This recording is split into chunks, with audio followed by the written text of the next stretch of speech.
So today, as of this filming, it is Veterans Day. So I went and saw a well, it was a Nazi zombie movie, but it was a World War II movie about veterans. Although I don't think technically they were zombies because their bite didn't transfer the zombie-ness. It had to be injected by a thing, so I got them beat there. They're not a Nazi zombie movie. Like, every time I try to explain what I was going to see this weekend to people at work, they were like, "Oh, have you seen this Nazi zombie movie?" No, I've not seen any other Nazi zombie movies. It's not a concept I'm interested in.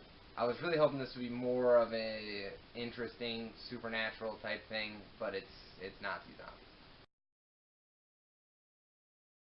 Overlord, directed by Julius Avery, starring Jovan Adepo, Wyatt Russell, and Mathilde Olivier. So first thing I want to do is get the wild speculation out of the way. I think Wyatt Russell is Kurt Russell's son. Visually, definitely. And actually, I'm going to speculate even further and say that his mother is Jason Clarke. Because the whole movie, I thought he was just some kind of young Jason Clarke, and then when I looked him up on the way home, I was like, oh, Russell. So it must be Kurt Russell and Jason Clarke's son. Now, usually I would want to check on this, but I spend a lot of time around people who will just say the most absolutely wrong things with all the confidence in the world without checking, so I wanted to try it. And it doesn't feel good. I don't like this. So, assuming that it is his son, he's definitely following his footsteps, although this was nowhere near as good as The Thing. Overall, I'd say this was an okay movie. It was pretty good. It's not my style. It's not the kind of movie I would like to watch. I'm not a crazy big fan of body horror, or really any kind of horror. But body horror is a genre I don't dive into very often. With, like, ghost story horror and slashers being, like, the most common these days, I would say. I don't get a whole lot of chances for body horror. I'm told Get Out was technically body horror because they were taking people's brains out and putting it into other people's heads. So, if that's the case, then it's probably my favorite genre of horror. Because as I said, I did enjoy The Thing. But I find it very difficult not to enjoy Keith David. And, like, along with it being Veterans Day, I've also been kind of pushed towards this because I was playing a lot of Valkyria Chronicles 4, which is an excellent game that I suggest everyone play.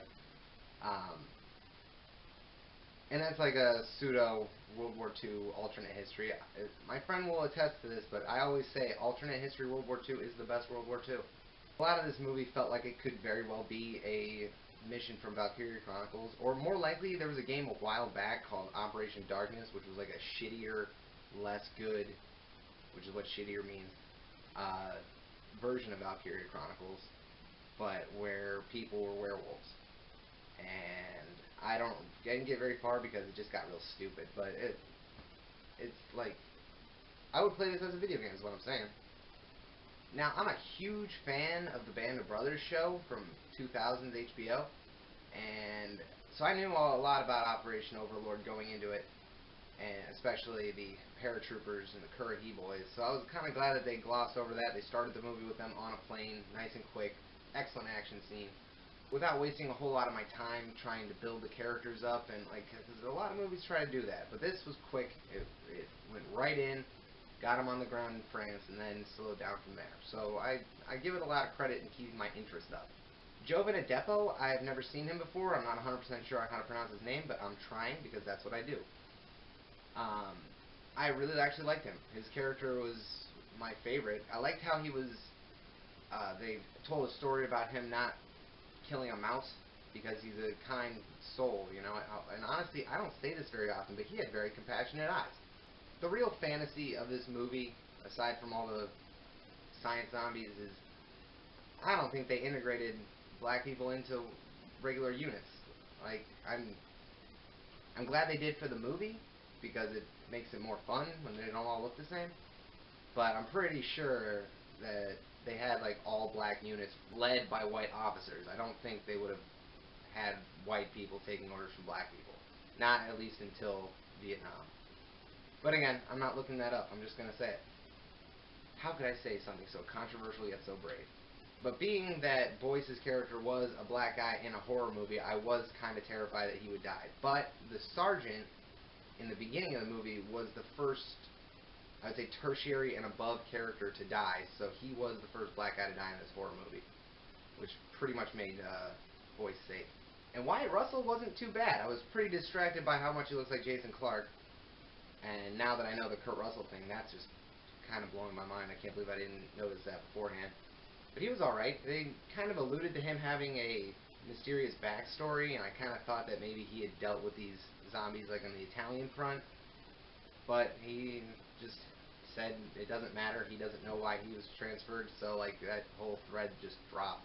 I kind of thought he would be more of an antagonistic character, because I watched the trailer again this morning because I was trying to explain it to my friend, and I figured it'd be easier just to watch the trailer.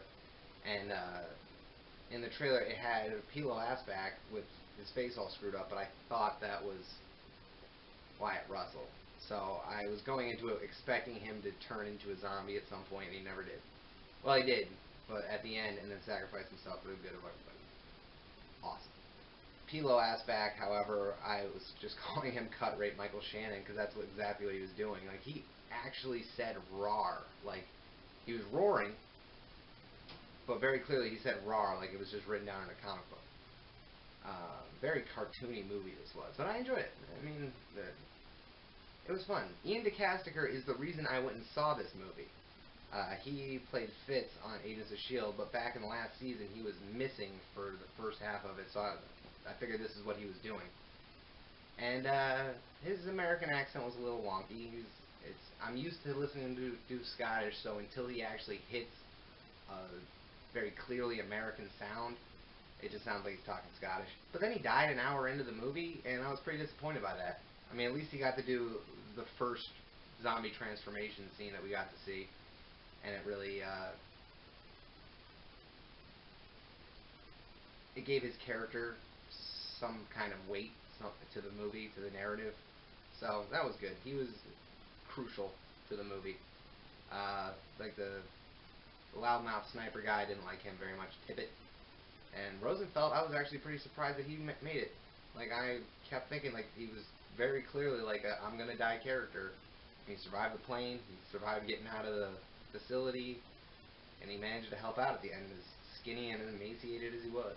And as for Mathilde Olivier, she was good. She was very clearly channeling Melanie Laurent from Glorious Bastards, or what's the other girl's name?